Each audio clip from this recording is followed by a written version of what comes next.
যে ঠিক আছে তাহলে ছোট লাজানটা হয়ে যাবে।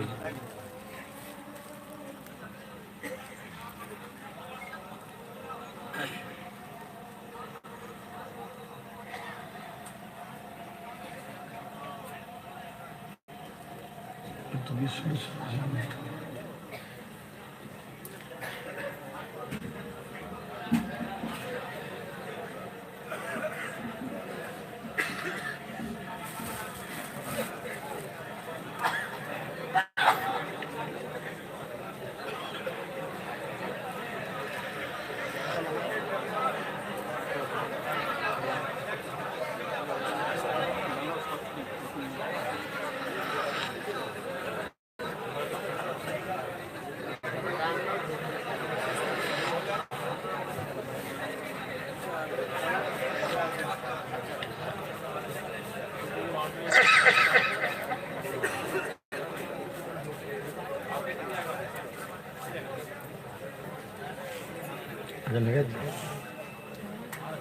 আল্লাহ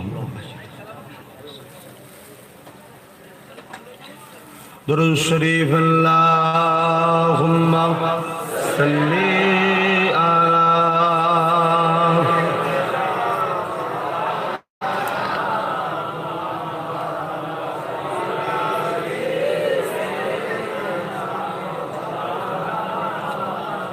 কালিমা লা ইলাহা ইল্লাল্লাহ লা ইলাহা ইল্লাল্লাহ মুহাব্বতে লা ইলাহা ইল্লাল্লাহ লা ইলাহা ইল্লাল্লাহ লা ইলাহা ইল্লাল্লাহ মুহাম্মাদুর রাসূলুল্লাহ লা ইলাহা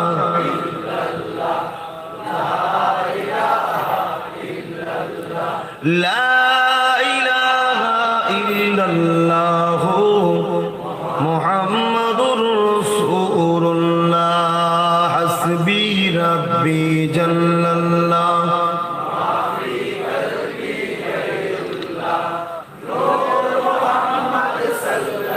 حق لا إله إلا الله لا إله إلا الله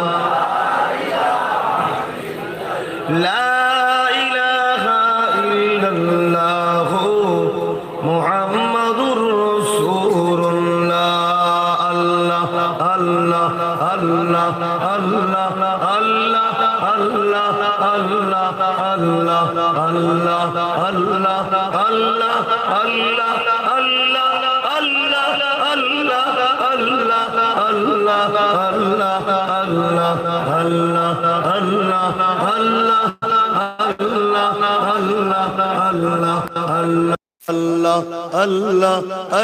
الله الله الله إله إلا الله محمد رسول الله اللهم صل على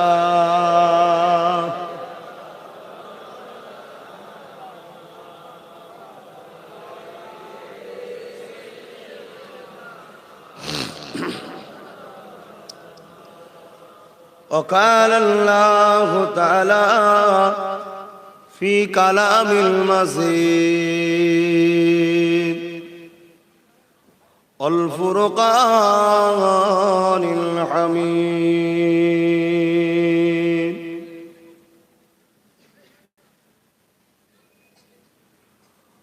وما خلقت الجن والإنس إلا ليعبدون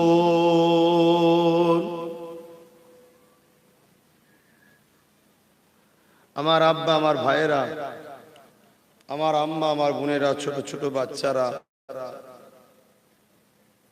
বলুন তো দেখি আপনি আপনার ঘরে একটা চাকর রেখেছেন কি জন্য? তাকে খাওয়ান, তার পরনের কাপড় দান, তাকে মাইনে দেন, তার রোগ হলে ট্রিটমেন্ট করেন, সব করেন। রেখেছেন কি জন্য? সে শুধু আপনার বাড়ির কাজগুলো করবে, ঠিক না? এখন যদি চাকরটা আপনার কাজ না করে, আপনার মাইনে নেয়, আপনার বাড়িতে থাকে, আপনার খায়, আপনার দিয়া পরনার কাপড় নাই, বিমার হলে ওষুধ সবটা নেই, শুধু আপনার কাজ করে নেই, আপনি কি রাখবেন? একটু সবাই বলে। আপনি তো শুধুমাত্র ওসিলা খাওয়াবার, কিন্তু হাকিকাতে আপনি খাওয়ান নেই, খাওয়াই কে?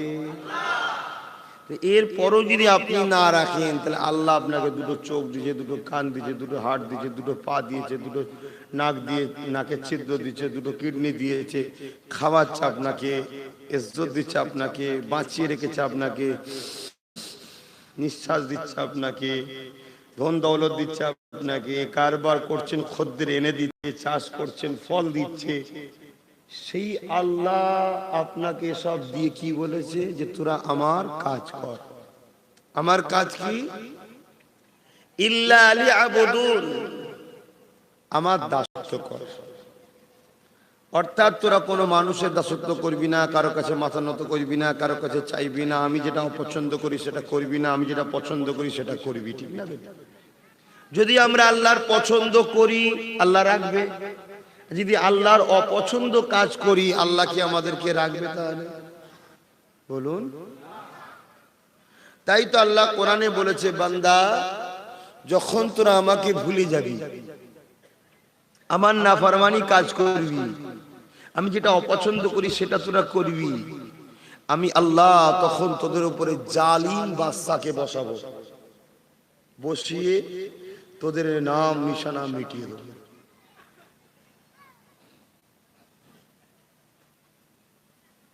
কিছু বুঝে আসছে? নাম নিশানা মিটাবে কাদের? শুধু মুসলমানের। আল্লাহ কি হিন্দুদের সৃষ্টি করেন?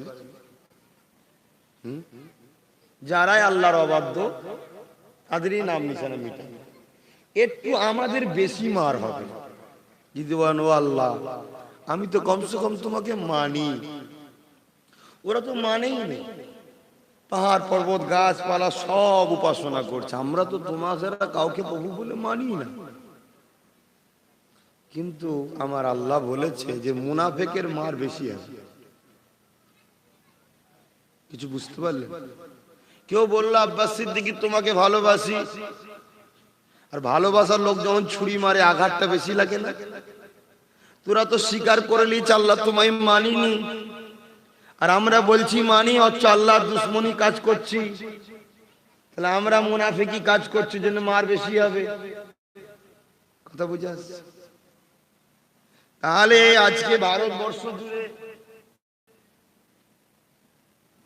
কেউ যদি পারিস খেলো না, এনআরসি হয়ে, সিএ হয়ে, এনপিআর হয়ে এত কিছু চলছে, এ থেকে বাঁচাতে একমাত্র পারবে কে? মানে গুটি কতক লোক বিশ্বাস করে, তারাই বলেছে আল্লাহ, বাকি তো কেউ বলে না, সবাই বলেছে। সবাই যদি হয় তাহলে চিৎকার করুন, বলে বলুন বাঁচাতে পারবে কে? তাহলে আল্লাহ কাকে বাঁচাবে? যে আল্লাহ, ঠিক না বেটি? কেন গাছের পাতা খোদার হুকুম ছাড়া লড়ে না? তাহলে ভারতবর্ষের কে প্রধানমন্ত্রী হবে, এটা খোদার বিদা হুকুম ছাড়া হয়? আমার আল্লাহ বলেছেন, তোরা যখন আমায় ভুলে যাবি, আমার রসুলকে ভুলে যাবি, জালিম বাদশা বসাবো। বুকে হাত দিয়ে বলুন, আমরা আল্লাহ আল্লাহ রসুলকে ভুলেছি না ভুলিনি? তাই জালিম বাদশা বসেছে। এই জায়গায় উচিত হবে কি আরো বেশি করে ভুলে যাওয়া না, আর ফিরে আসা। মোমেনের বৈশিষ্ট্য হবে ফিরে আসা, আর মুনাফিক আর কাফেরের বৈশিষ্ট্য হবে হরদম চেষ্টা করা আল্লাহ থেকে দূরে থেকে কি করে বাঁচা যায়। কিন্তু এটা কখনো সম্ভব নয়, এটা কখনোই সম্ভব নয়। আল্লাহ থেকে দূরে থেকে, রসুলের থেকে দূরে থেকে ইজ্জত কখনো পাওয়া যেতে, সবাই বলুন, ইজ্জত পেতে গেলে বাঁচা মরার কথা পড়ে। কেউ পৃথিবীতে সারা জীবন তো থাকবে না, একটা সিস্টেম। কিন্তু যতদিন থাকবে বেউজ্জতি থাকবে, এটা একটা আলাদা জীবন। আর যতদিন থাকবে ইজ্জতের সাথে থাকবে, এটা একটা আলাদা জীবন। চিরস্থায়ী মুসলমান কোন ধর্মের বিরোধী করে না, কোন ধর্মকে নিয়ে ভেদাভেদ করতে যায় না, কোন ধর্মের বাঁশও দিতে যায় না। কিন্তু চিরস্থায়ী পৃথিবীর শুরু থেকে দেখা যায় সবাই ইসলামের বিরুদ্ধে আগুন তোলে। সবাই বলতে ধর্ম ব্যবসায়ীদের কথা বলছে, আগুন তোলে। কিন্তু তথাপিও ইসলামের যারা প্রকৃত অনুসারী, পৃথিবীতে যুগ যুগ ধরে তারা ইজ্জতের সাথে বাদশাহী জিন্দেগি কাটিয়ে চলে যাচ্ছে। জোরে বলুন সুবহানাল্লাহ। তাহলে মুসলমান দুই ধরনের, একটা মুমিন আর একটা মুনাফিক।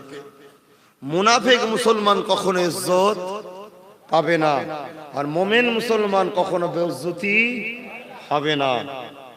এটা যদি মানেন তাহলে মুমিন মুসলমান হতে হবে। মুমিন মুসলমান কাকে বলে?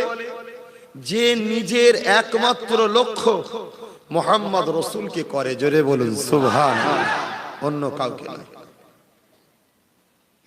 আর যাকেই মুহাম্মদ রাসূল ভালোবাসে বা মুহাম্মদ রাসূলের দিকে যে আছে, মুমিন তার সাথে থাকে, তাকে মানে না, তার সাথে থাকে। কেন থাকে? তার কাছে গেলে মুহাম্মদ রাসূলের কথা পাওয়া যাবে, তাই একে বলা হয় মুমিন। আর মুমিন কখনো বেইজ্জতি হয় না। ইতিহাস তার গাওয়া দিচ্ছে। আজ এই যে ইসলামের উপরে অত্যাচার, এটা তো নতুন নয়। আর এই যে এনআরসি, সিএএ, এনপিআর, এটা কিন্তু ইসলামের উপরে শুধু অত্যাচার নয় ভাই। যদি কেউ ধারণা করেন ভুল। এনআরসি, এনপিআর, সিএএ, এটা পুরো ভারতবাসীর জন্য ক্যান্সারের থেকেও খারাপ।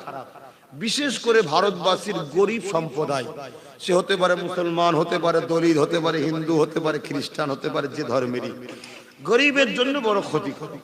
সেটা যদি সময় থাকে আর ধৈর্য যদি আপনাদের থাকে, বুঝাবো। না 26শে জানুয়ারি তো আসছি, খবর পেয়েছেন? কোথায় জানো? দোলতলা কি আর মাছ বাজার, সেখানে স্প্রে করে রাখবি, না আবার মাছের সেন্ট থাকা যাবে। তো যাই হোক, তাহলে আজকে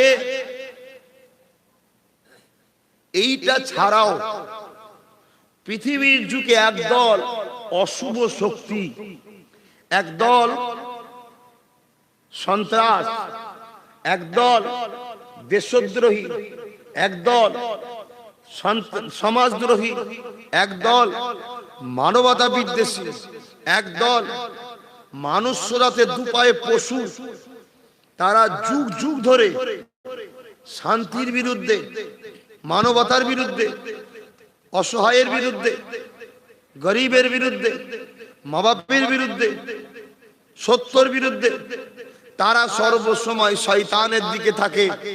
তারা কখনো চায় না ইসলাম মাথা তুলে দাঁড়াক। কারণ যেখানে ইসলাম থাকবে সেখানে মা বাপের দুঃখ থাকবে না, যেখানে ইসলাম থাকবে সেখানে বিধবাদের ইজ্জত থাকবে, যেখানে ইসলাম থাকবে ওখানে নারীদের মর্যাদা থাকবে। যেখানে ইসলাম নেই সেখানে নারীদেরকে ভ্রূণ হত্যা করা হয়, জ্যান্ত পুঁতে দেওয়া হয়। যেখানে ইসলাম থাকবে সেখানে কৃষকের অধিকার থাকবে, যেখানে ইসলাম থাকবে সেখানে প্রজাদের ইজ্জত থাকবে, যেখানে ইসলাম থাকবে সেখানে পিপাসিত ব্যক্তির পিপাসা মিটানো হবে, যেখানে ইসলাম থাকবে সেখানে স্ত্রীর মর্যাদা থাকবে, যেখানে ইসলাম থাকবে সেখানে বৃদ্ধাশ্রম থাকতে পারে না, যেখানে ইসলাম থাকবে সেখানে মদের মতো ক্ষতিকারক জিনিস চলতে পারে না, যেখানে ইসলাম থাকবে সেখানে গরিবদের ঘরে ধনী শোষণ করতে পারবে না, উপরন্তু ধনীকে গরিবকে শতকরা 2.5 টাকা দিতেই হবে। ঠিক না? তাই পৃথিবীর বুকে একদল ধর্ম ব্যবসায়ী বা পুঁজিপতি বা সন্ত্রাস, আবু জেহেলের নাই, ফেরাউনের নাই, নমরুদের নাই, সাদ্দাতের নাই, আবু লাহাবের নাই, কারুনের নাই, লুতের নাই, এইভাবে লুত কি বলে নমরুদ, ফেরাউন, হযরত নবী লূত আলাইহিস সালামের পিরিয়ডে যারা এসেছিল, কওমে লূত যাদেরকে বলা হয়, নবী আলাইহিস সালাম লূত নবীর পিরিয়ডে যাদেরকে আল্লাহ ধ্বংস করেছিল, তাদের নাই। কারণ নবী লূত আলাইহিস সালাম সত্যের দিকে, একটু মিস্টেক হয়ে গেছিল। তাহলে সেই জায়গায় এইটা যুগ যুগ ধরে চলে আসছে।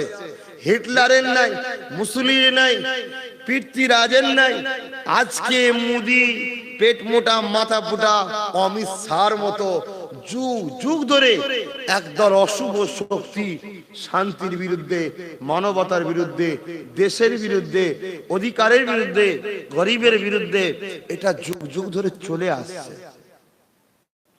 আর যুগে যুগে এই সকল সন্ত্রাসের মোকাবেলা করে মনুষ্য জাতিকে মুক্তি ও কল্যাণ দিয়েছে ইসলাম ও কোরআন এবং সৃষ্টিকর্তার পক্ষে যারা, জোরে বলুন সুবহানাল্লাহ। তাহলে আবার পৃথিবীর বুকে অশান্তির আগুন জ্বলে উঠেছে। বোম্বাইয়ে 15,000 কৃষক গলায় দড়ি দিয়ে বিজেপি গভর্নমেন্টের আমলে আত্মহত্যা করে মরছে। ইউপিতে 12,000 দলিত আদিবাসী তারাদের উপরে অত্যাচার করে নির্মমভাবে মারা হচ্ছে। কোথায় কাশ্মীরে ছোট্ট আসিফাকে মন্দিরের মধ্যে 7 বছরের বাচ্চাকে একদল দুপায়ে পশু রেপ করে মেরে দিচ্ছে। কোথায় ইউপিতে 8 বছরের পূজাকে BJP MP, BJP MLA Kuldeep Singh এবং তার সাথীরা মিলে রেপ করে মেরে দিচ্ছে। কোথায় হায়দ্রাবাদে 27 বছরের বাচ্চা মেয়ে ফুলের মতো একটা বোনকে, ডাক্তার টুইঙ্কেলকে, ডাক্তার প্রিয়ঙ্কা রেড্ডিকে একদল সন্ত্রাস মেরে দিচ্ছে। আবার সেই অন্ধকার সাম্রাজ্য চালু হচ্ছে। এই অন্ধকারকে সরিয়ে ভারতবাসীকে সুন্দর একটা আলোর সমাজ দিতে যদি কেউ পারে, তারা প্রকৃত ঈমানদার মুমিন মুসলমানই পারবে, জোরে বলুন সুবহানাল্লাহ। সেই জায়গায় আমাদের তাহলে এখন আর ঘুমোবার সময় নাই, এখন আমাদের ক্লাবে আড্ডা দিবার সময় নাই, আমাদের ক্যারাম বোর্ড খেলার সময় নেই, আমাদের 2020 খেলার সময় নয়। আমাদেরকে এখন শান্তির জন্য, সভ্যতার জন্য, মানবতার জন্য, ইনসাফের জন্য, ইনসানিয়াতের জন্য, গরিবের অধিকারের জন্য, বঞ্চিত মানুষের অধিকারের জন্য, মানুষকে শান্তির সমাজ প্রতিষ্ঠিত করার জন্য, হে শান্তির দলের লোকেরা, তোমাদের উচিত এখন কি বসে থাকা না আন্দোলন হয়ে যেমন ভাবে ব্রিটিশকে আমাদের পূর্বপুরুষরা তাড়িয়েছিল, আজকের দিনে ব্রিটিশদের দালালদের তাড়াবার দরকার আছে না নাই? তাহলে এর জন্য আমাদের ঘরে সর্বপ্রথম কোমর বাঁধতে হবে।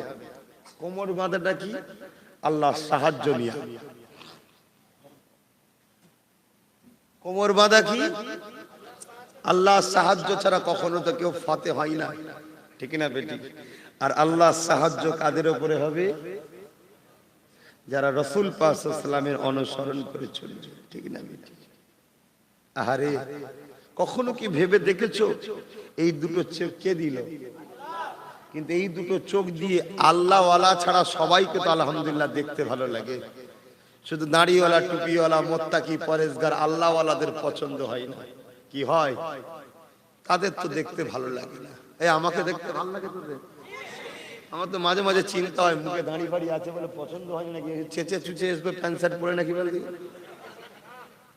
মাঝে মাঝে মনে হয় এরা পছন্দ করে তো, কেন আমি দাড়িওয়ালা লোক, যেমন আমার চাচাজি বসে আছে দাড়িওয়ালা লোক, এদের পছন্দ হচ্ছে কি আল্লাহ জানে। কি পছন্দ হচ্ছে, তোরা দাঁড়িয়ে রাখিস কেন? আমার রাসূলুল্লাহ দাড়ি ছিল, ভাল লাগতো না নবীকে দেখতে, তোরা দেখিস না কেন? দাড়ি হলো পুরুষ আর নারীর মধ্যে ডিফারেন্স তো করে, সাথে সাথে দাড়ি হলো মর্দানির পরিচয়। কথা বুঝে আসছে? দ্বিতীয় নম্বর কথা, মা বোনেদেরকে বলবো স্বামীদের ঘরে দাড়ি রাখতে বলবে। কেন দাড়ি বহুত পাপ থেকে বাঁচায়, দাড়ি বহুত পাপ থেকে বাঁচায়। দাড়িওয়ালা লোক বাড়ি যেতে লজ্জা করবে, দাড়িওয়ালা লোক সিনেমা দেখতে লজ্জা করবে, দাড়িওয়ালা লোক পরের স্ত্রী ছাড়া অপরজনকে হাত ধরে ঘুরতেও লজ্জা করবে, ঠিক না? স্ত্রীদের উচিত, স্বামী যদি শুধু তোমার থাকে চাও, তাহলে স্ত্রীদের উচিত চাপ দেওয়া।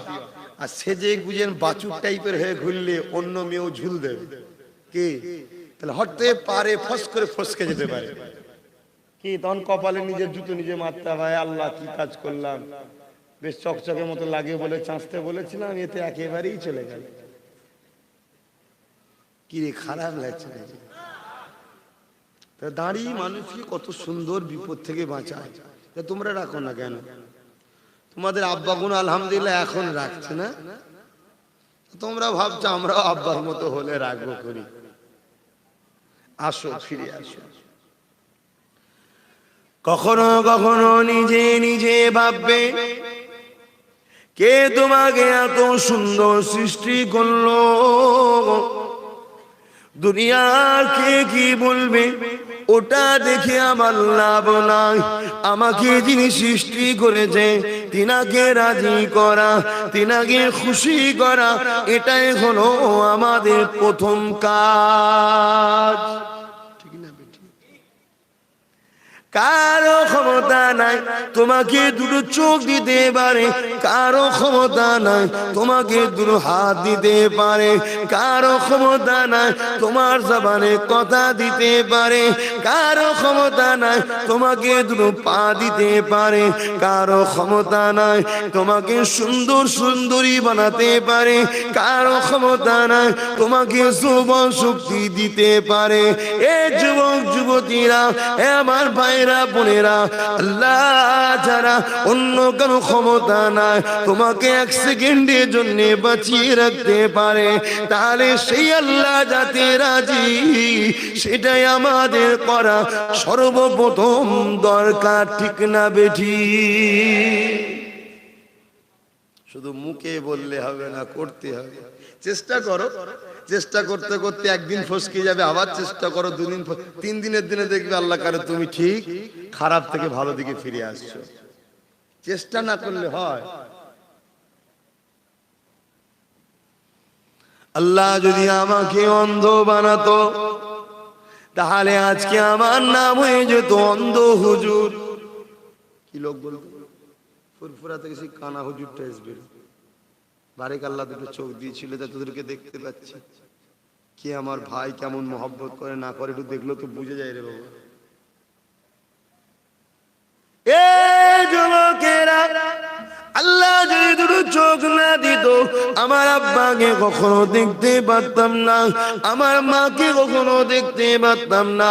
আল্লাহ তোমাদের খরচে দুটো চোখ না দিতে, তোমরা আজকে ভাইজানকে বাবাজিকে দেখতে পেতে না, মা বাপকে দেখতে পেতে না, তোমরা তোমাদের স্ত্রী স্বামীকে দেখতে পেতে না। বাপেরা, ভাইরা, মায়েরা, বোনেরা, আল্লাহ বা কত বড় নিয়ামত যিনি দুটো দিয়েছে, সেই আল্লাহ শুকরিয়া আদায় করে তোমার আমার উচিত তো আল্লাহ বাই চোখ দিয়েছে কি জন্যে?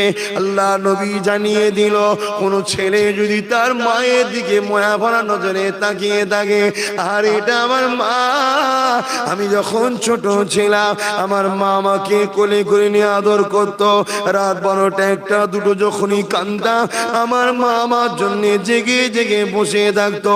আমি যখন বিছানাতে পেশাব করে দিতাম, সব কাপড়গুলো ফিরে যেত, আমার মা আমাকে বুকের উপরে শুইয়ে রাখতো। এই যদি মায়া ভরা নজরে আমরা মায়ের দিকে তাকিয়ে থাকি, আল্লাহ নবী জানিয়ে দিলেন এই তাকানোটা যিনি চোখ দিয়েছে তিনি পছন্দ করে, এর বিনিময়ে আল্লাহ একটা মকবুল হজের সওয়াব দান করে। আজকে এই চোখ দিয়ে মা বাপকে দেখার সময় আছে আমাদের? হ্যাঁ, যারা 73 বছর বয়স দিচ্ছে ওদেরকে দেখার জন্য পাগল, মাঠ ভর্তি করে যে দাঁড়িয়ে আছে, কখন আমার দাদা আসবে, কখন দিদি আসবে, এসে হাত লেড়িয়ে বলে গেল তোমরা আমায় সাপোর্ট করো, আমি গাঁটলা রেডি করে রেখেছি। এটা তো দিলের কথা রে বাবা, মুখে যাই বলুক দিলে তো এটাই আছে নাকি, আর দিন তো সেটাই দিচ্ছে নাকি। দিয়ে দিয়ে দিয়ে দিয়ে এবার কি হয়েছে, একদম ঠেকো করে তুলেছে, ছুঁড়ে শুধু বাংলাদেশে ফেলবে। আর ওই দিকেও বর্ডারে দাঁড়িয়ে আছে, ওপরেই গুলি করে উড়িয়ে দেবে। যাবি কোথায়? এখনো হুঁশ খুলেছে না এখনো ঘুমোচ্ছ? কি গো, ঘুম ভেঙেছে না এখনো কারো ঘরে আছো? দাদা দিদি কারো প্রেমে এখনো পড়ে আছো নাকি, না ঘোরটা কেটেছে? যদি কেটে থাকে বস, আশা করছি কানে খবর এসছে আমি কি করছি। খবর পেয়েছো তো? ভুল করছি না তো? তাহলে ঘোর যদি কেটে থাকে এসে বসো, আর যদি এখনো ঘরে থাকে যাও দাদার কোলে না দিদির কোলে যে বসবে যাও, এখানে বেকার সময় দিয়ে লাভ নেই। কেন একটা দলে একটা শয়তান থাকলে একদিন ওই 99টাকেই বার করে, 100-র মধ্যে 99টাকেই বার করে শয়তান বানিয়ে ফেলবে। পচা আলু খুব খাতারনাক, আবার আলু খুব ভালো জিনিস, টেস্ট হয়। বিরিয়ানিতে যদি একদম চন্দ্রমুখী আলু দেয় না, খুব খেতে ভালো লাগে কি। কিন্তু ওই আলু যে আবার কত খাতারনাক জিনিস, বস্তায় যদি একটা পচে, একটা পচেছে তো বেশি দিন সময় লাগবে না, পুরো ডুবিয়ে দেবে, গলায় দড়িতে ঝুলতে হবে আলু ব্যবসায়ীকে। কি ঠিক না বেঠি? তথেব 100টার মধ্যে যদি একটা পচা এখনো ঢুকে থাকে, ও ঠিক খুরখুর করে কানে বুদ্ধি দেবে যে আব্বাস সিদ্দিকী যা করছে বিজিবি চলে আসবে। তাহলে একদিন কার দয়াতে এলো সেটা বল, কথা বুঝছেন না? বলুন না, একদিন 18টা যে এলো কার দয়ায় এলো? আব্বাস সিদ্দিকীর দয়ায়। আব্বাস সিদ্দিকী তো চুপ ছিল তো, কথা একদিন বলেনি। যখন দেখছি আমায় ডুবিয়ে দিচ্ছে, এখনো বাঁচাবার রাস্তা আছে, ওসিলা আল্লাহ, এই ওসিলা আমি বাঁচাবার মালিক আল্লাহ, তাই এবার চেষ্টা করা দরকার আছে না নাই? জোরে বলো, কারা কারা বলছো হাত তুলে দেখাও। আলহামদুলিল্লাহ। হ্যাঁ, যদি হাত তুলো তো যখন সত্য, তাহলে যে রাস্তা দেখাচ্ছে আগিয়ে আসো। আরে পৃথিবীর কোনো ক্ষমতা নাই, আল্লাহ যারা হয়ে যাবে তাদেরকে মিটিয়ে দিতে পারবে। এ নওজওয়ানেরা, যুগে যুগে ইতিহাসকে খুলে দেখে নাও। হ্যাঁ, কিছু মানুষ কুরবানি হয়ে, কিছু মানুষের জীবন চলে যায়, কিছু মানুষ শহীদ হয়ে যায় সত্যকে জিন্দা করতে গিয়ে, কিছু মানুষের জীবন কুরবান হয়ে যায় নাইকে জিন্দা করতে গিয়ে, কিছু মানুষ শহীদ হয়ে যায় অসহায়কে বাঁচাতে গিয়ে, কিছু মানুষের জীবন চলে যায়। এটা সত্য কথা, কিন্তু সত্যকে কখনো কেউ মেটাতে পারে না।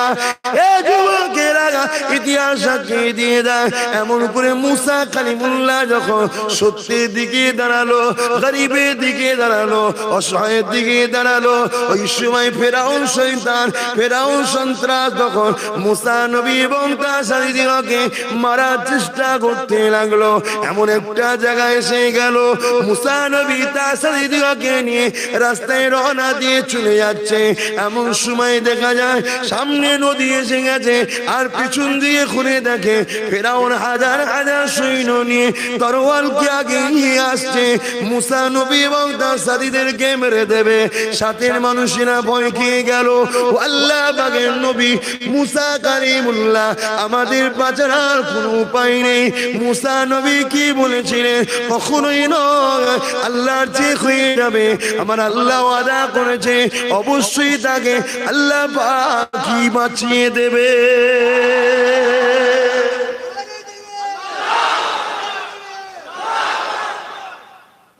অতএব ঈমানদার যে হয় সে কখনো ধৈর্য হারা হয় না। হ্যাঁ, একটা আইন পাস করেছে সিএএ, মুসলমান ছাড়া সবাইকে নাগরিক দেবে বলছে। ভয় খাবার কিচ্ছু নেই, ভয় খাবার কিচ্ছু নেই।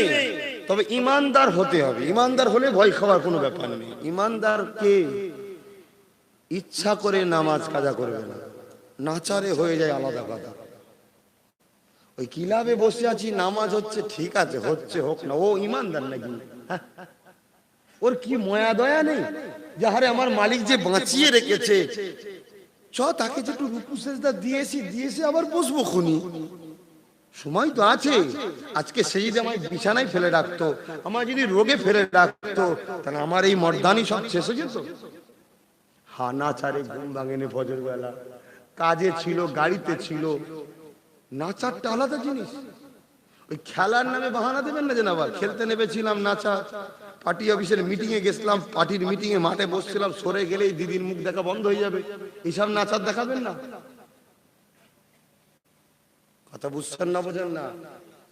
তাহলে আমাদের কাজ কি ইমানদার হওয়া। তো ইমানদার যে হবে তার কোনো টেনশন নেই। মুসা নবী বলেছিল কখনো নয়, আমার আল্লাহর ওয়াদা কখনো মিথ্যা হতে।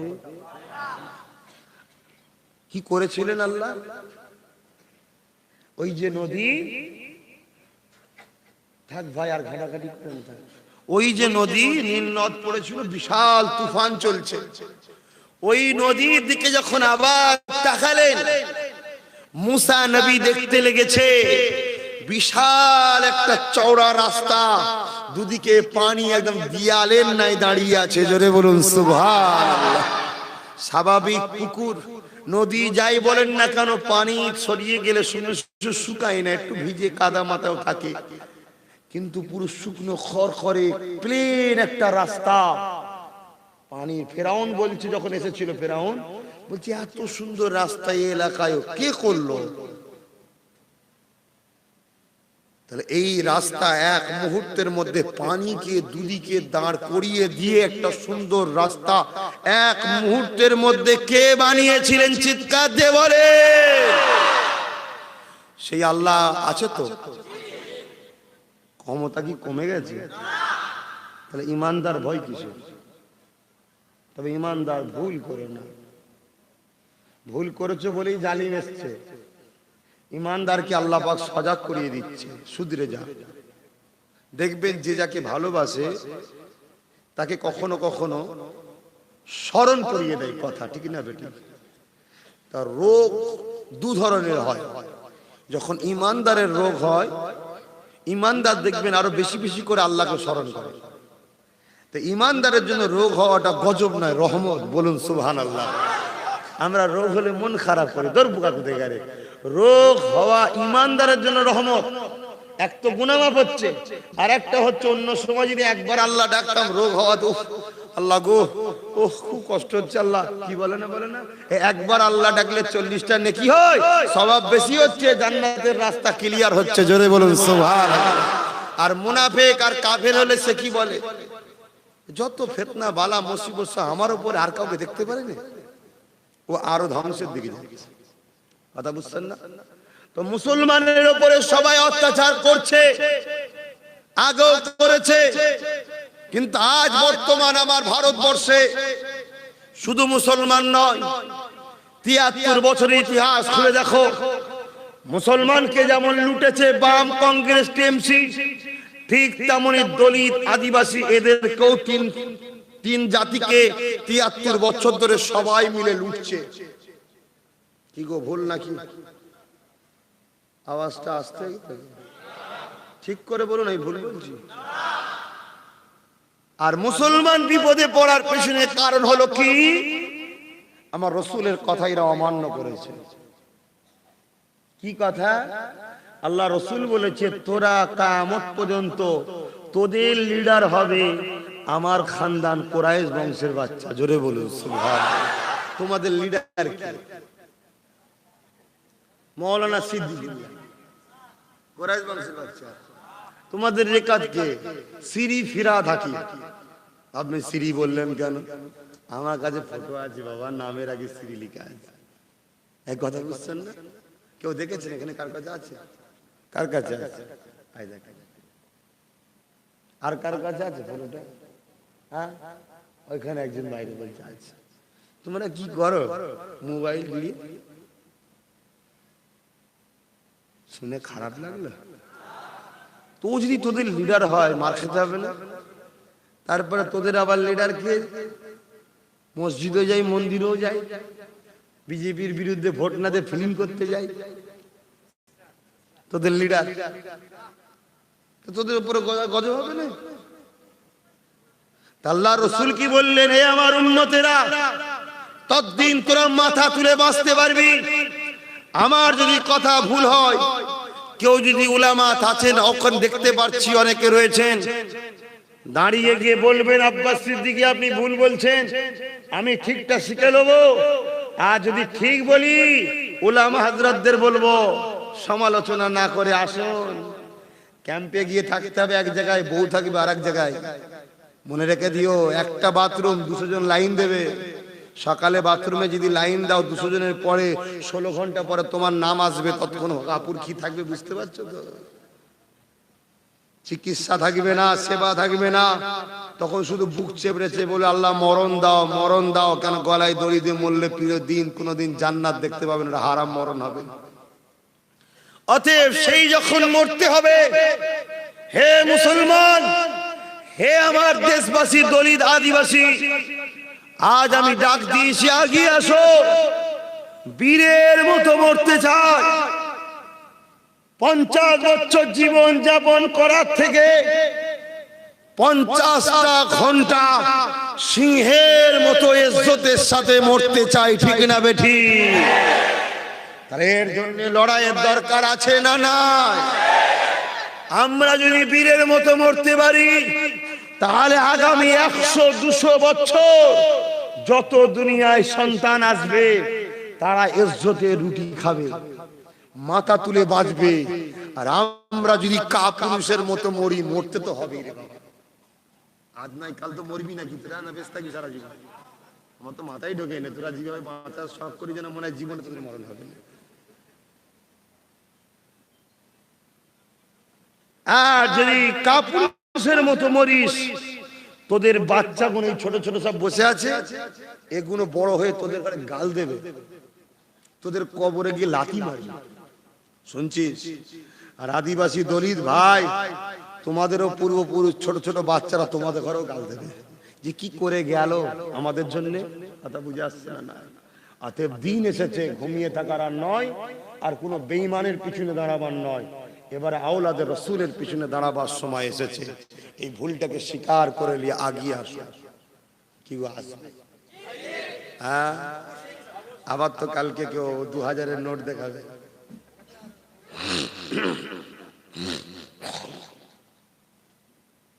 কালকে দেখা যাবে আবার কোন মুনাফেক মৌলী সাহেব, ইমাম সাহেব সেজে বলবে না নশো করা দরকার নেই। কেন? 2500 তুই পাই। কথা বুঝছেন না? হাই রে ফাটা কপালে, 2500-এ বিক্রি করে দিলি ইমান। একবারও ভাবলি না আল্লাহ তোকে খাবার জন্য মুখটা দিয়েছে, আল্লাহ যদি খাবার জন্য মুখ দিয়েছে, সেই আল্লাহর জন্য কি করলি? আজকে বাবরি মসজিদ, কাগজ, দলিল, আইন সব আমাদের পক্ষে, মসজিদের পক্ষে থাকার পরেও মসজিদ অধিকার পেল কারণ কি কথা ছিল? সব বলছে সুপ্রিম কোর্টের রায় মানতে হবে, সুপ্রিম কোর্টের রায় মানতে হবে। সুপ্রিম কোর্ট যদি সংবিধানের পক্ষে রায় দেয় মানতে হবে, সংবিধানের বিরুদ্ধে রায় দিলে মানতে হবে না। কেন? সুপ্রিম কোর্ট আমার কাছে আগে নয়, আমার কাছে সংবিধান আগে, ঠিক না বেঠে? আমার সংবিধান বলছে কোনদিন কারো বিশ্বাসের উপরে, ভাবাবেগের উপরে রায় হয় না, দলিলের উপর রায় হয়। তাহলে সুপ্রিম কোর্টের প্রধান বিচারপতি, সুপ্রিম কোর্টের সম্মান আছে, সুপ্রিম কোর্টের প্রধান বিচারপতি, সে যদি আজকে কারো কাছে মাল খেয়ে বা নিজের ইজ্জত বাঁচাবার জন্য সংবিধান বিরোধী রায় দেয়, মেনে নেবেন? আপনি দেশের দুশ্মন। তাহলে আপনি এই কিছু কিছু লোক বলছিল না কি করা যাবে, কি করা যাবে, বা কি করা যাবে, তো চিল্লাচ্ছিস কেন এখন? যা খুদার ঘরের বেলায় চিল্লালি না। আমার আল্লাহ বললো দাঁড়া, এবার তোদের ঘরগুলো কাঁদছি। কেমন সিন হয়েছে বুঝতে পেরেছেন? বিশাল খুশিতে আছি আমি, ফুল খুশিতে আছি। কারণ আমি খোদার ঘরের জন্য লড়েছিলাম, প্রকাশ্য বলেছিলাম, প্রকাশ্য বলেছিলাম যে সুপ্রিম কোর্টের প্রধান জজ সে কিন্তু সংবিধান নয়, সে একটা মানুষ। মানুষের ভুল হতে পারে, সে কিন্তু খোদা নয়। অতএব তার আইন যদি সংবিধানের পক্ষে হয় মেনে নিতাম, সংবিধান বিরোধী যখন এটাকে মানব না। এবং বলেছিলাম হিন্দু ভাইদের উদ্দেশ্যে, তোমরা যদি জোর করে মন্দির করো বা জোর করে কেউ করে ধর্ম ব্যবসার জন্য, পুরো হিন্দু ধর্মের গায়ে কলঙ্ক দাগ লাগবে। কিরকম? সারা জীবন এই কলঙ্ক নিয়ে বইতে হবে যে মসজিদ ভেঙে মন্দির করেছে, মন্দির ভেঙে কিন্তু মসজিদ হয়নি। জোরে বলুন সুবহান। আমার এই কথাকে বহুত হিন্দু ভাই গুরুত্ব দিয়েছিল, দিয়ে অলরেডি তারা আন্দোলন শুরু করেছিল যে আমরা মন্দির চাই না, কারণ ওখানে মন্দির হলে হিন্দু ধর্মের গায়ে কলঙ্ক দাগ লাগবে যে এরা সন্ত্রাসী করে, পরের ধর্মকে ভাঙে।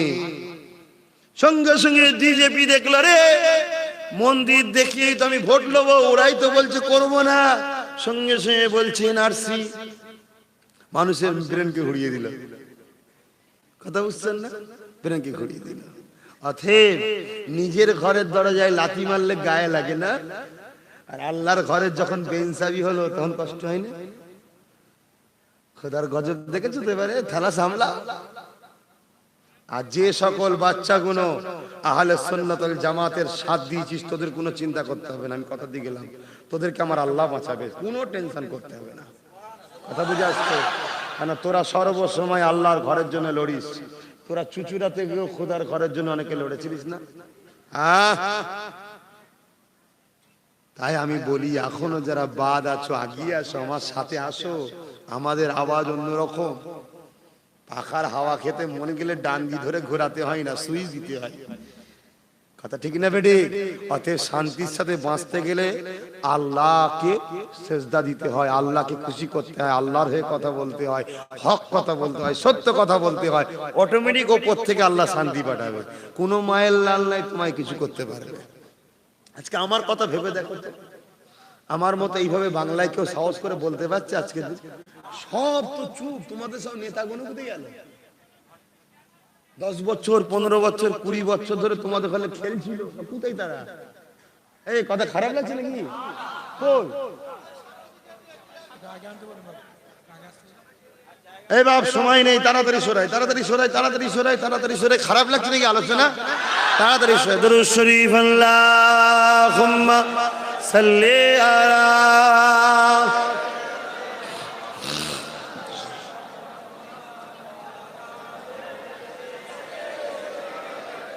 সরে সরে সরে সরে, তাড়াতাড়ি তাড়াতাড়ি। দেখি নাই তোমারে কোনদিন, তবু হৃদয়ে অমনি। হে নবী নবীজি আমার, তুমি আছো হৃদয়ের গভীরে,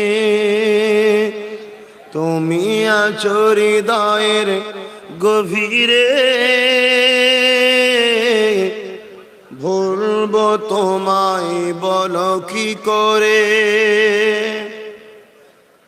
কোরআনের পথ যত খুঁজেছি, হে নবী তোমায় তত চিনেছি। আল্লাহুম্মা সাল্লি আলা।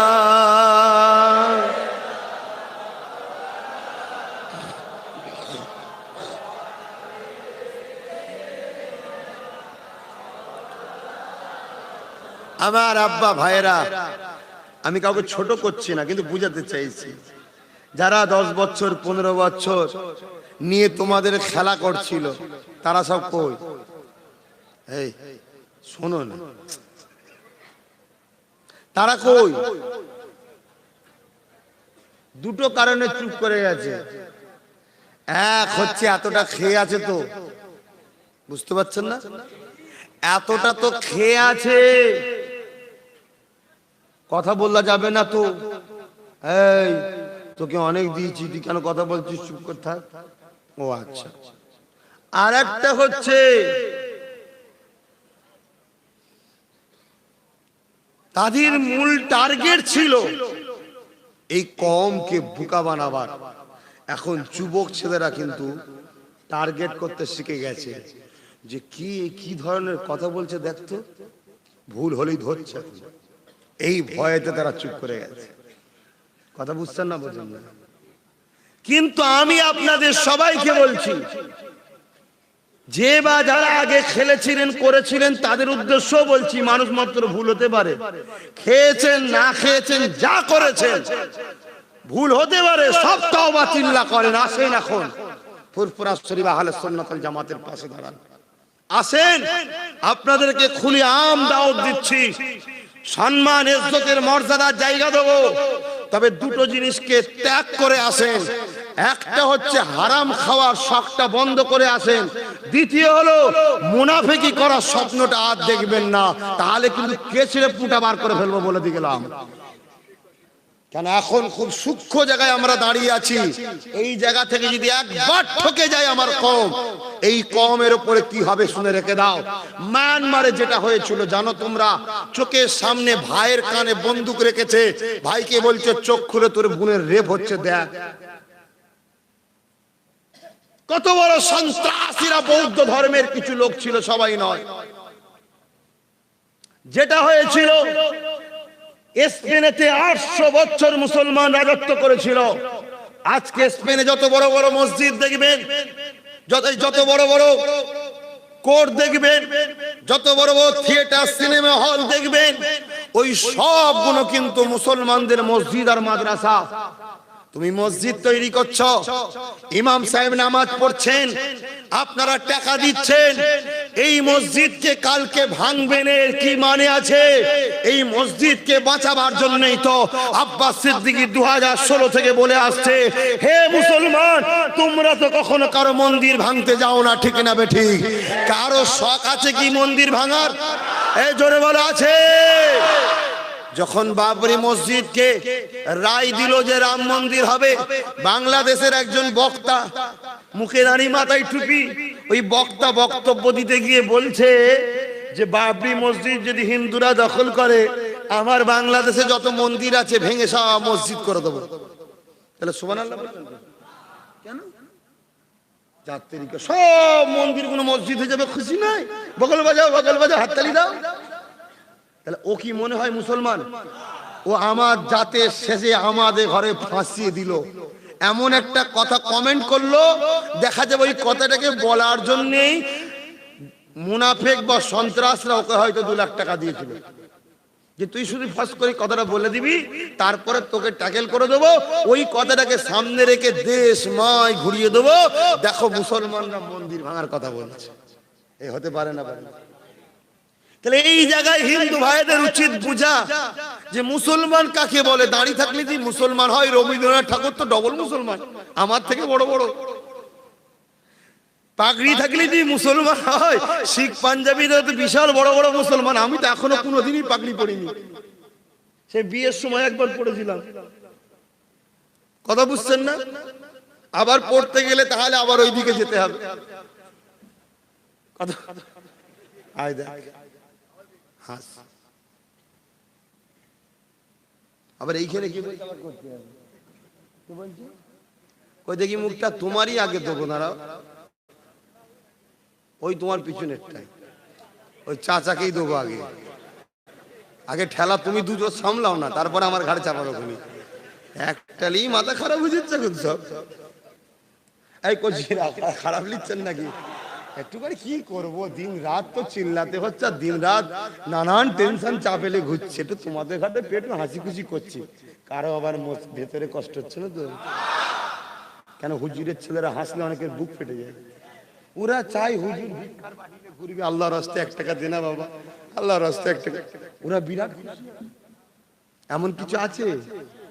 আরে আমার নবীর সঙ্গে ধোঁকা দিয়েছে মুনাফিক মুসলমান, আমার হযরত আবু বকর সিদ্দিকের সঙ্গে ধোঁকা দিয়েছে, সাহাবাদের বিরুদ্ধে হযরত ইমাম হোসাইন হুজুরের মতো বাচ্চাকে শহীদ করেছে মুনাফিক মুসলমান।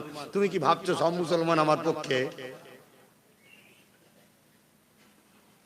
তো ভাইরা আমার, যতক্ষণ না আপনারা মুনাফিক চিনতে পারবেন ততক্ষণ আপনাদের ঠকতে হবে। আর যেদিন মুনাফিক চিনে ফেলতে পারবেন, সেদিন আপনাদের ঘরে আহলে সুন্নাত ওয়াল জামাতের ছেলেরা যেমন দেখবেন মাথা তুলে বাঁচতে, ওরকম বাঁচতে পারবে। কেন আহলে সুন্নাত ওয়াল জামাত ছেলেরা কোনো কথা নাই, ভাইজান যা বলবে ঠিক না বেটি? আর আল্লাহ শুকর, আমি যেমন কড়া, আমাদের ছেলেগুলো হয়েছে কড়া। মলি সাহেব তো কি হয়েছে, আয় আন্ডা ভাজা খাওয়াবো, মুরগি জবাই করে খাওয়াবো, কিন্তু রাসূলুল্লাহ এবং দাদা হুজুরের পক্ষে কথা যদি না হয়, ওই আন্ডা মুরগি ভাজা আবার পেটে হাত দিয়ে বার করে নেবো। কি আহলে সুন্নাত ওয়াল জামাতের ছেলেরা কিরম করা হয়েছে না হয়নি? আর আজকে এরা গেলে থানায় যেখানেই যাক, এদের সবাইকে সম্মান করতে হয়। কেন কেন করতে হয়? আমার আল্লাহ ইনশাআল্লাহ এদের উপর রাজি হয়েছে। জোরে বলুন সুবহান। হ্যাঁ, হয়তো দেখাবে তুমি এদের মুখে দাঁড়িয়ে নেই, হ্যাঁ দেখাবে তুমি এরা প্যান্ট শার্ট পরে, হ্যাঁ আমিও জানি জানি না, আমার সঙ্গে যে মুসাফা করে জানি না, কিন্তু তুমি কি জানো এদের মোবাইলে নোংরা ছবি ছিল, এখনো টান নেই? তুমি কি জানো এরা অনেকে ভেতরে ভেতরে লাল পানি খেত, এখন আর খাইনি? তুমি কি জানো এরা মাসকে মাস নামাজ পড়তো না, এখনো প্রায় সময় এরা নামাজ পড়ে? তুমি কি এটা জানো?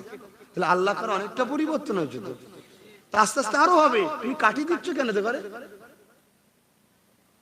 আমার মুফতি আজম মেজর হুজুর পীর কেবলা বলতেন, বাবা আমার জলসায় যদি খারাপ লোক বদমাইশ লোক বেশি আসে, আমি বড় খুশি হই।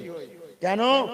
যে ওদের পরিবর্তন হওয়ার চিন্তা হচ্ছে, ওরাদের ঘরেই তো পরিবর্তন করার নাম ইসলাম। জোরে বলুন সুবহান। আজকে এই মানুষটাকে আমার বুঝাবার দরকার নেই, ইনি আল্লাহ করে গোল জামা পরে, মাথায় টুপি দেয়, দাঁড়ি রাখে, নামাজ পড়ে, রোজা রাখে, সব ঠিক আছে। আমার তো বোঝানো দরকার এইগুলো, ইনার পিছনে সময় দেওয়া খেলে ভালো তো, কথা ঠিক না বেটি? এই জন্য কিছু লোক বলে আব্বাস সিদ্দিকী জলসা মানে ও সব বদমাই, দাঁড়িয়ে মুদা বদমাইশ গুলো সব যায়। আলহামদুলিল্লাহ, আলহামদুলিল্লাহ যে ছেলেগুলো ভালো জায়গায় তো কিছুক্ষণ হলো এসে বসে আছে, এগুলো বোঝেন বা হিংসা ছাড়েন।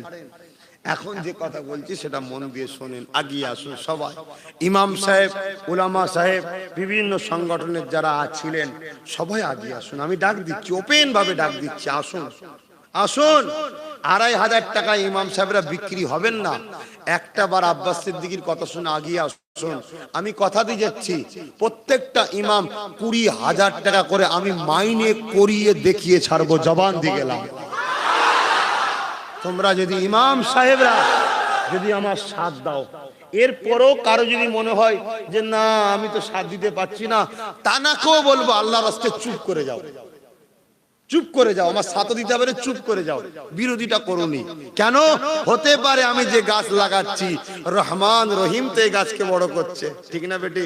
হতে পারে তুমি সাথ না দেওয়ার পরও আল্লাহ এই গাছকে কবুল করে নিতে পারে, তখন তোমার কি লজ্জা লাগবে না চাইতে বসতে? কি যে আমি একদিন কত বিরোধী করেছিলাম, এখন যে আবার সুসুর করে, লজ্জা লাগবে তখন? তাই চুপ করে যাও কমসে কম। আর যুবকদের বলবো আগিয়ে আসো, ভয় খাবার কিচ্ছু নেই। এনআরসি, সিএএ, এনপিআর, এই যে সমস্যা, এ থেকে বাঁচার চেষ্টা যদি থাকে, রাস্তা আছে। সেই রাস্তা আমার রাসূল বলেছে, সে রাস্তা আমার আল্লাহ বলেছে। শুনবে তোমরা? এই যে দেশ থেকে তাড়িয়ে দেওয়া, এটা নতুন নয়। হযরত নবী ইব্রাহিম খলিলুল্লাহ এক আল্লাহ পাকের কথা যখন মানুষকে শুনিয়েছিলেন, হুজুর আবার দুনিয়া জমিনে এসে বলেছিলেন, এ নমরুদ, মানুষের উপরে কেন জুলুম করছো? মানুষের উপরে কেন তুমি তোমার দাসত্বটাকে চাপিয়ে দিচ্ছ? নমরুদ ছিল, সে মানুষের উপরে জুলুম করত। নমরুদ পৃথিবীর রাজা ছিল, এই মাথা মোটা কিন্তু পৃথিবীর রাজা নয়। নমরুদ পৃথিবীর রাজা ছিল। নমরুদকে ইব্রাহিম নবী বলেছিলেন, তুমি এক আল্লাহ দাসত্ব করো, মানুষের উপরে জুলুম করো না, গরিবের সম্পত্তি লুটে নিও না, গরিবকে বাঁচাও, স্বাধীনতা দাও, গরিবকে জুলুম করো না, নারীদেরকে বাঁচাও, স্বাধীনতা দাও, নারীদেরকে ভোগের পাত্র মনে করো না, নারীদের মর্যাদা দাও, তোমার স্ত্রী তোমার হবে, অন্য কারো হবে না। এইভাবে নমরুদ পাকে ইব্রাহিম খলিলুল্লাহ বুঝিয়েছিল।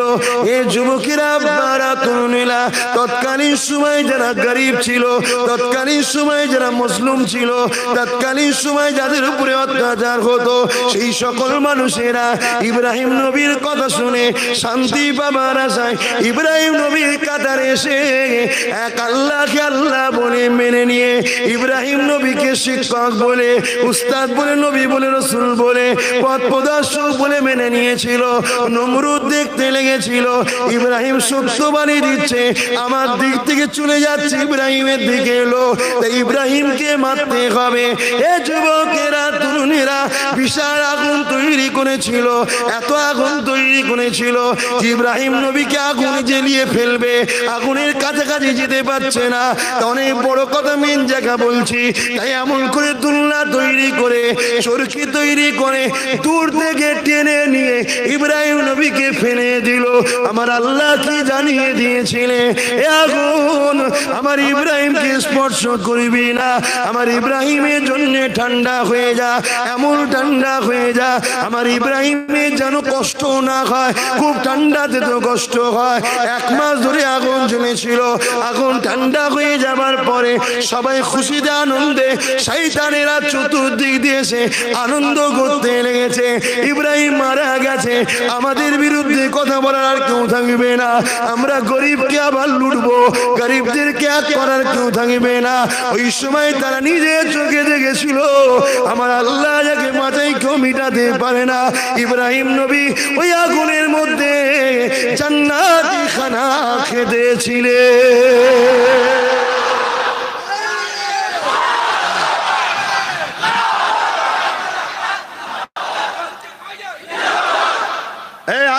ইব্রাহিম নবীর বাচ্চা তোমরা,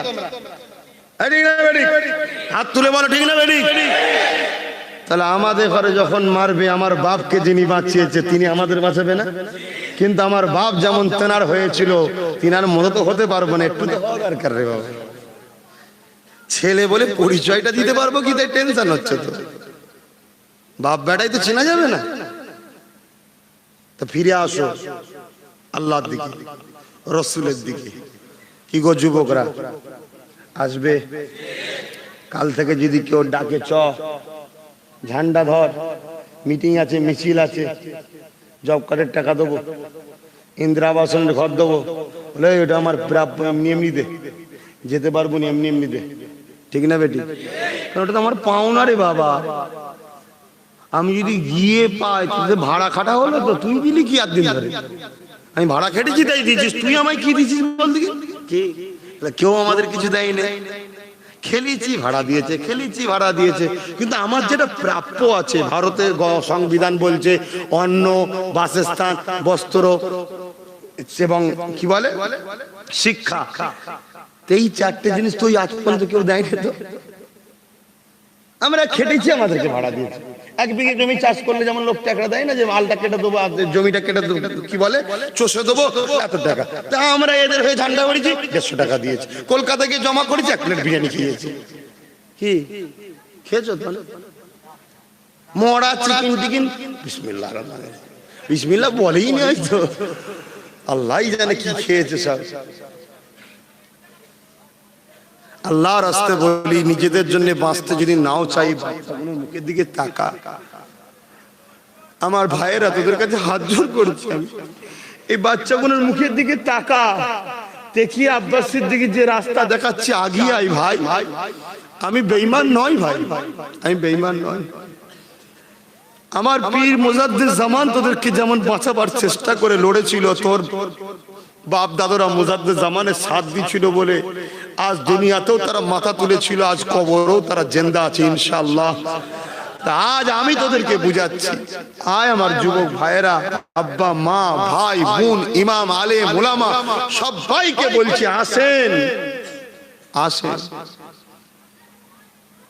রসুল যেটা বললো যে কুরাইশের নেতৃত্ব মানো, ওই জায়গাটায় আসেন। আমি কুরাইশ বংশের বাচ্চা, আপনাদেরকে দাগ দিচ্ছি, নিরাশ করে দেবেন না।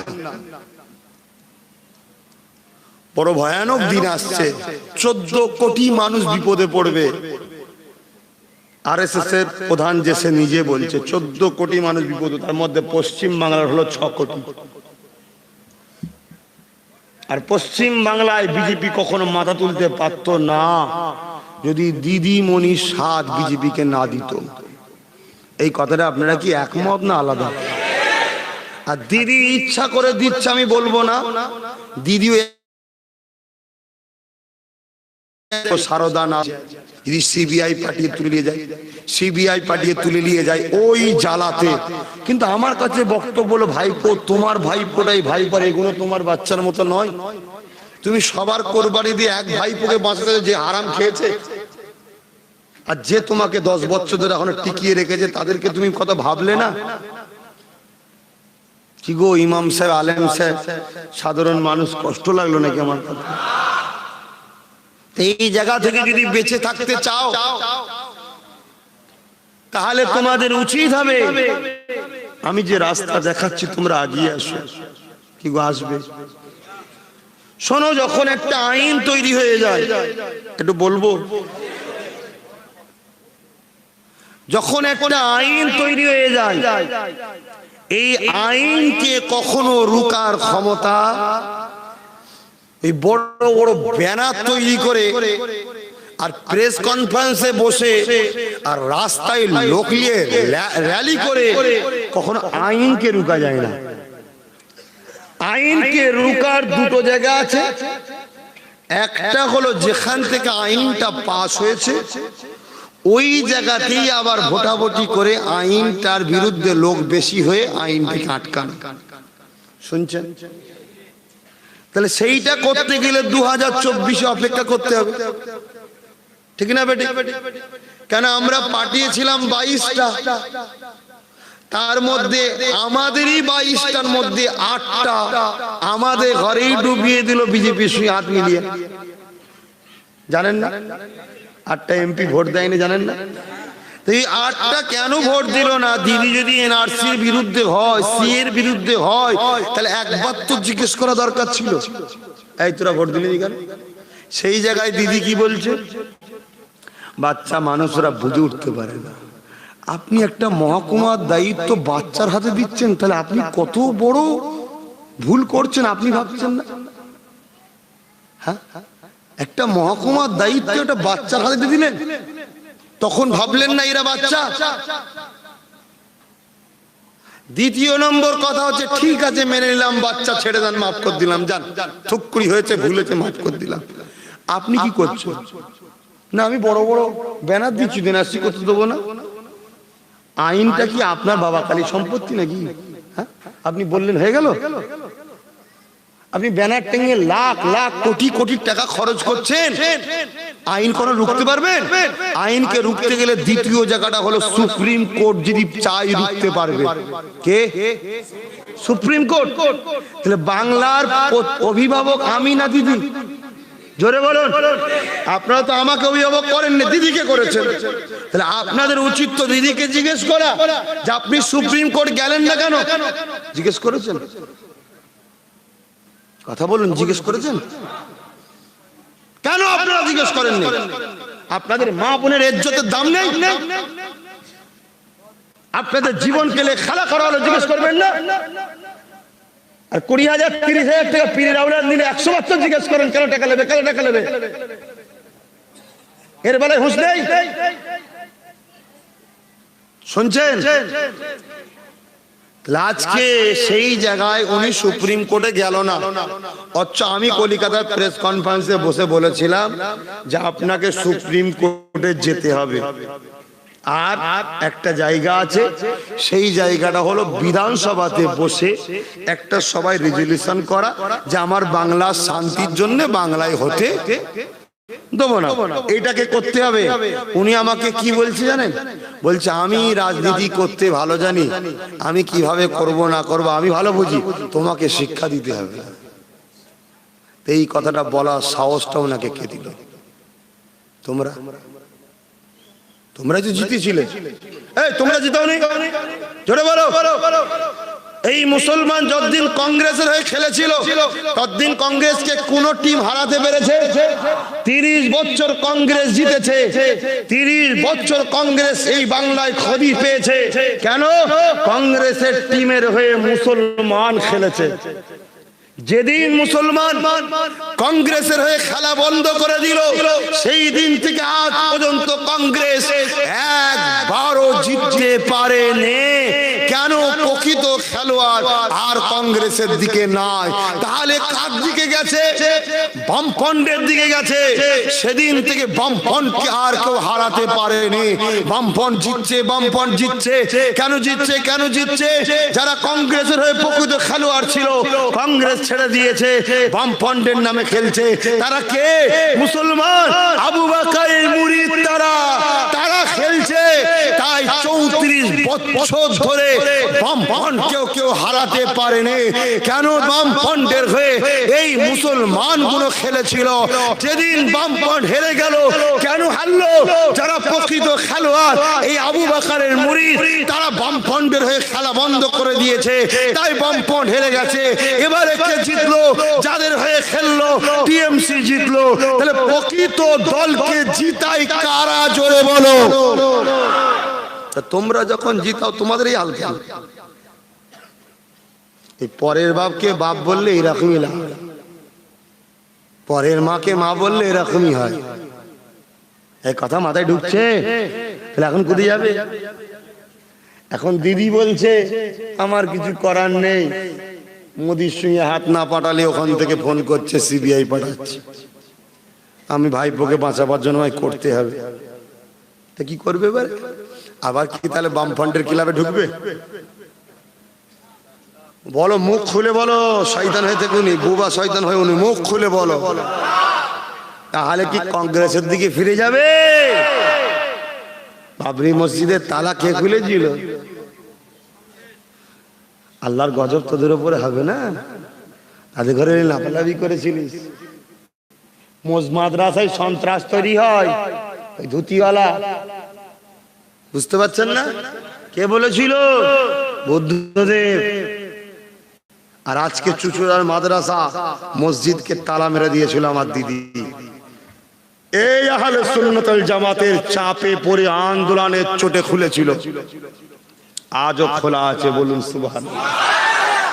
তাহলে আহলে সুন্নাত ওয়াল জামাতকে যদি আরো শক্তিশালী করতে পারো, তাহলে এনআরসি, এনপিআর, সিএ, এটা শুধু ফ্যাক্ট নয়, আগামী দিন আরো আইন আসছে, তোমরা জানো না। আরো আইন তৈরি হচ্ছে। সেই আইনগুলো কি প্রকাশ্য মাইকে বলছি না। যদি জানতে চাও, দেখতে চাও, ফুরফুরা শরীফে আসবে আমার বাড়ি, দেখাবো, বুঝাবো। কথা বুঝে আসছে? কারণ এর মধ্যে আমার কম তো আমার দুশ্মন, ওই জন্য একটু বুঝে কথা বলতে হয়। তাহলে বলো, কংগ্রেসের হয়ে খেলা, বামফ্রন্টের হয়ে খেলা, টিএমসির হয়ে খেলা, এতদিন খেলে পেলে কি? মুখে বলো পেলে কি? আমি তো দেখেছি পেয়েছো অনেক কিছু। বামফ্রন্ট কংগ্রেসের হয়ে খেলতে গিয়ে 9% চাকরি 3% পেয়েছো। কংগ্রেসে খেলতে গিয়ে অনেক ঘর উজাড় হয়েছে, অনেক ভাইকে খুন করেছে, অনেক পা ভেঙেছে, অনেক মাথা ভেঙেছে, অনেক জীবন গেছে। আজকে যারা জাহান্নামে পুড়ছে, এটা তো পেয়েছে না পাইনি? অনেক কিছু পেয়েছে। আজকে তারা জাহান্নামে আছে, সন্দেহ আছে? একটা কেউ জান্নাতে যাবে না যারা পার্টির হয়ে লড়াই করে মরেছে। যদি কোন পৃথিবীর মুফতি ফতোয়া দেয়, তাকে জুতো স্যান্ডেল পিটিয়ে তার মুখ ছিঁড়ে ফেলবে। শুনছেন? একটা কেউ জান্নাতে যাবে না। তাহলে কত জাহান্নামী হয়েছে বুঝতে পারছি? এই কথা খারাপ লাগে? কষ্ট হচ্ছে কারো কারো। কেটে পর, পালা পালা। যেমন বামফ্রন্টের মিটিং এ টিএমসি যায় না, টিএমসির মিটিং এ বামফ্রন্ট যায় না, তা আব্বাস সিদ্দিকীর জলসায় তোরা আসবি না। যারা দাদা হুজুরের রাসূলুল্লাহর তারা আসবি, যারা গরিবের তারা আসবি, যারা সত্যের পক্ষে তারা আসবি, যারা অসহায়ের পক্ষে তারা আসবি। কথা বুঝে আসছে? আর না হয় আমি বলবো কষ্ট হবে। আর ফট করে এখন যদি মুখ খেলে ফেলি যে এখন অন্য সিন চলছে, পুরো মুখ আলাদা হয়ে যাবে। প্রত্যেকের বুকের ভেতরে আগুন জ্বলছে এখন, ঠিক না বেটি? কি হবে, কি হবে, কি হবে, কি হবে? মা, বাপ, ভাই, বোন, স্ত্রী, কারো মা ক্যাম্পে 2 বছরের বাচ্চা নানির কাছে রয়ে গেছে। আসামে কি হয়েছে জানো? হ্যাঁ, আসামে কিন্তু বেশিরভাগটা হিন্দু ক্যাম্পের মধ্যে গেছে। কত হিন্দুরা? 15 লক্ষ গায়ের মুসলমান আসামে ভারতের নাগরিকরাই প্রমাণ হয়েছে। 4 লক্ষ মুসলমানের নাম হয়েছে, কিন্তু 4টেই বা কেন হবে, বা 15টাই বা কেন হবে? সবাই তো ভারতীয়, ঠিক না বেটি? আজকে কি হচ্ছে, 100 বছরের বুড়ো ক্যাম্পের মধ্যে, তার কেউ সেবা করার নেই, তাকে কেউ খাবার দিবার নাই, তার কি জীবন যাপনটা হচ্ছে? হ্যাঁ, 100 বছর আগে সে এসছে, কোনো কারণে তার নামের একটু বানান ভুল হয়েছে, কোনো কারণে তার একটুখানি কোনো কাগজ হয়তো বন্যা বা ঘর পুড়ে গেছে, দেশ স্বাধীনতার আগে থেকে আছে, 100 বছর বয়স, তারপরেও তাকে বলছে যাও। তাহলে এই মোদি অমিত এরা মানুষ না জানোয়ার? তা এইগুলোকে তাড়াতে হবে না? এইগুলো তাড়াতে গেলে তুমি দিদি দেখছো? হ্যাঁ, এ তো 18টা ঢুকিয়ে দিয়েছে, খেয়াল নেই। সামনে তুমি 21-এ যদি চোখ মুজেকে ভরসা করো, যদি সবটা মিশে যায়, কেমন হবে? এই হতে পারে না, পারে না। বিহারে নীতিশ কি হলো? বিহারে নীতিশের আলাদা দল ছিল না? লাস্টে কি হলো? নিজেকে বাঁচাতে গিয়ে মোদির সঙ্গে মিশে গেল। বাকি সব গুল্লাই যা, জাহান্নামে যা, আমি বেঁচে গেলেই হলো। কথা ঠিক না বেড়ি? আজকে ভাইপোকে বাঁচাতে গিয়ে কালকে মিশে যেতে পারে তো। কিন্তু তাহলে আব্বাস সিদ্দিকী এই জায়গায় একটা কথা বলছে কি, আমি দিদির পক্ষেও নয়, বিরুদ্ধ নয়, দিদিরই সত্যি বাংলা ভাষীকে ভালোবাসে। যদি সত্যি বেশিরভাগ মুসলমানের নাম করে না, এই বলে না, বলে না, এই যে 22টা জিতেছিল যখন 2019-এ, দিদি কি বলেছিল? স্বীকার করেছিল না মুসলমান জিতেছে, বলেছিল না? কিন্তু কত সুন্দর সম্মান দিয়ে স্বীকার করেছিল কি, যে গরু মশাল্লা বাড়াকাল্লা, তোমরা গরু, দিদি সার্টিফিকেট দিয়েছে, চিন্তা কিসে? গরুটা যদি মানুষ হতে চাও, তাহলে দিদি ছেড়ে আব্বাস সিদ্দিকীর কথা শোনো। থাক থাক, ওকে বাদ দাও, ও তোমাদের থেকে ভালো বুঝেছে, ওকে লেলা বলে মনে করুনি। অসুবিধা ছিল তো, বলবো না, বাদ দেবো। এই জলসা কমিটি কই রে, বলবো না, বাদ দেবো। তাহলে হ্যাঁ, দেখা করতে গেছিল বলছে। তাহলে আজকে ও যেটা বলছে, আমার বাড়িতে র‍্যাব গিয়েছিল, একটুখানি বলে। বলবো না, আমার বাড়িতে র‍্যাব যাবে তো, কেন উনি তো বলেছিলেন ফুরফুরা তাবিজে আমি জিতেছি, তাবিজের নজরানা দেবে না, ওই নজরানা দিতে গেছিল। ফুরফুরা দোয়ায় জিতেছি, ওই দুয়ার ফজিলাত দিতে গিয়েছিল। 2000-এর উপরে, 1500-এর উপর র‍্যাব রাত 2:15 পাঠিয়েছিল। শুধু রাত 2:15, তখন কোথায় খাবার পাবো বলেন না, যেটু মেহমানদারি করবো, নাই করলাম না। ওটা দিনের বেলা গেলে ভালো মন্দ করে এত খাওয়াতুন, আর কোনোদিন যাওয়ার শখ করতেন। রাত 2টোর সময় কোথায় খাবার টাবার পাবো, ঠিক না? তখন তো অনেক রাতের, দোকান পাশের সব বন্ধ হয়ে গেছে, বাবুচ্ছি পাবুনি, আর পাবুনি, কাকে বলবো হাট বাজার করলে একটু রান্না টান্না কর, খাওয়াই ভালো তারে কি? হ্যাঁ, তা আল্লাহ ভালো জানেন, হলে চুরির টাকা চুরি করতে গেছিল কি, তাও বাকি জানে কি। কেন 30 লক্ষের উপরে লোক গিয়েছিল, ভাবছে 30 লক্ষ যদি 100 টাকা কর দেয়, 30 কোটি টাকা কি। কিন্তু কে কি দিয়েছে সেটা আব্বাস সিদ্দিকী ভালো জানে, আর আব্বাস সিদ্দিকীর ভালোবাসার লোকেরাও ভালো জানে। তবে হ্যাঁ, কিন্তু সবাই দিতে গিয়েছিল, কিন্তু সবাই যেতে পারেনি, সবাই মাঠে যেতে পারেন। এর জন্য সমস্যা হয়ে গেছে। কেন প্রথমবার তো আমি বুঝে উঠতে পারিনি ভাই এত লোক যাবে। আমি ভেবেছিলাম 7-8 লক্ষ লোক হবে, তাই প্রশাসনকে বলেছিলাম যে 10 লক্ষ লোকের টার্গেট করে আপনারা ব্যবস্থা করবেন। কিন্তু তারা তো কিছু করেনি। উপরন্তু ভোরবেলায় কিছু গাড়ি ঢুকে গিয়েছিল রাত্রিরে, তারাও বুঝে উঠতে পারে না, দোষ দেবো না, রোডের ওপরে গাড়িগুলোকে রেখে দিয়েছিল, তাই জামটা হয়ে গেছে। আর জাম হয়ে যাওয়ার পরে লোকগুলো যেতে আর কথা বুঝে আসছে।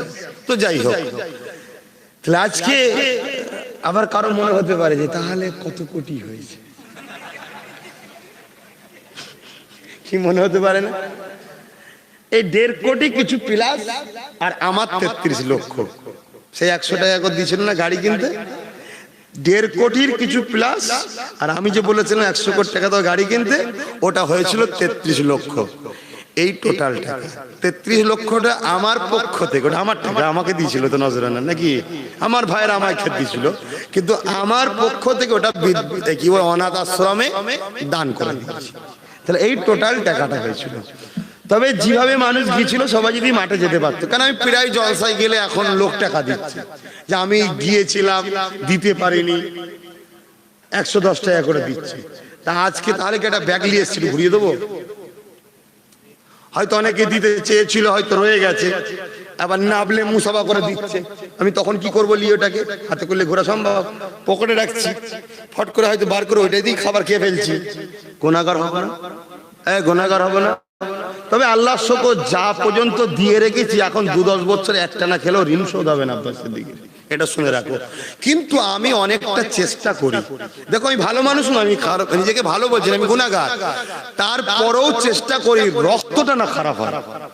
কারণ রক্ত যদি ভালো থাকে, আজ গুনাহ করছি কাল কিন্তু ফিরে আসবো, আর রক্ত যদি খারাপ হয়ে যায় ফিরে আসার লাইন থাকবে না। তো রক্ত দু কারণে খারাপ হয়, একটা জন্মের দিক দিয়ে আর একটা খাবার দিক দিয়ে।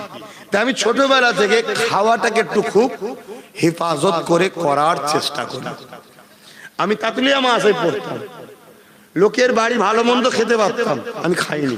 আমি বোর্ডিং এর ডাল আলু খেতাম, এবং এমন আলু খেতাম যেখানে ওই আলুর কলা হয় না, কলার পাশে দেখি কাদা লেগে আছে, ওই সময় দিক কেটে দেখে ফেলেছে, খুঁটরে দেখি ভেতরটা তখন শুকিয়ে আছে। এই খেয়ে আমি বড় হয়েছি।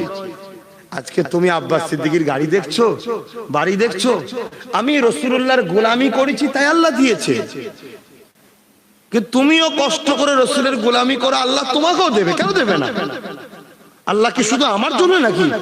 আল্লাহ তো সবার, ঠিক না বেটি? তুমিও ভালো হও।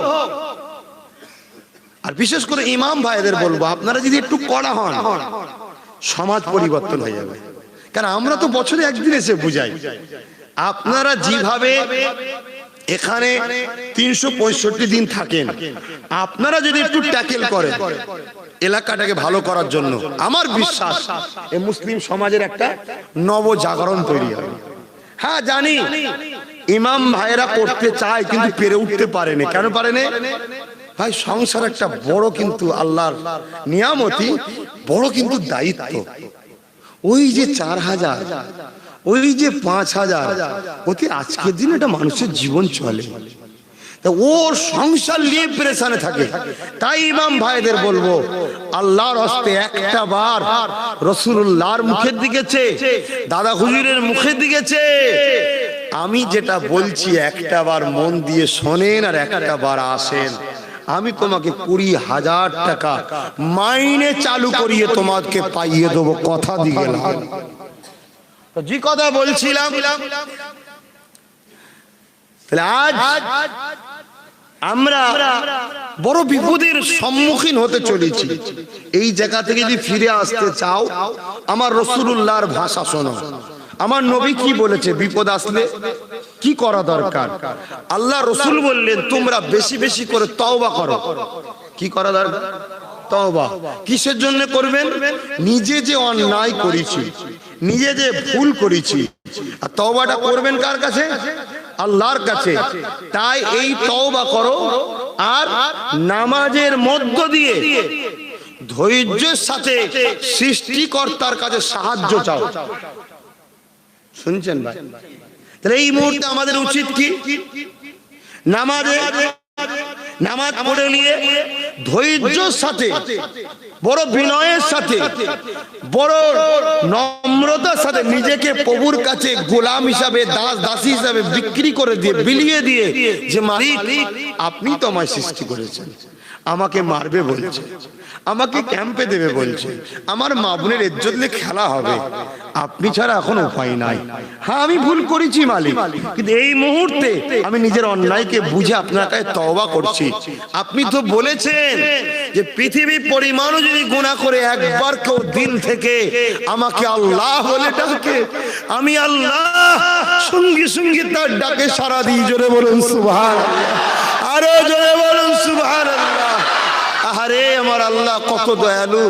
একটা ব্যক্তি 70 বছর ধরে আমার আল্লাহকে কখনো ডাকেনি, সে একজন দেবীর উপাসনা করত। দেবীর উপাসনা করত। সাম তার নাম ছিল। ভুলবশত একদিন সে সামাদ বলে উঠেছে। সামাদটা কার নাম? আল্লাহর, কিন্তু আল্লাহর জাতি নয়, সেফাতি নাম। জাতি নাম একটা, আল্লাহ। সামাদ বলে চিল্লে উঠেছে। আমার আল্লাহ সঙ্গে সঙ্গে সাড়া দিয়েছে, লাব্বাইক, বলুন সুবহানাল্লাহ। অর্থাৎ আমি হাজির আছি।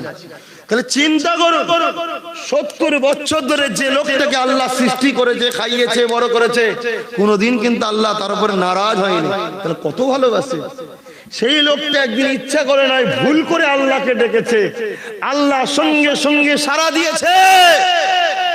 তাহলে আজ আমার ঘরের যুবক, তোমরা 20 বছর 30 বছর গুনাহ করেছো, কিন্তু আল্লাহকে তো রোজই ডাকো। এবারে যদি ফিরে এসে একটু তওবা করে তার কাছে মাথা নত করে যদি বলো, মালিক সাহায্য করে।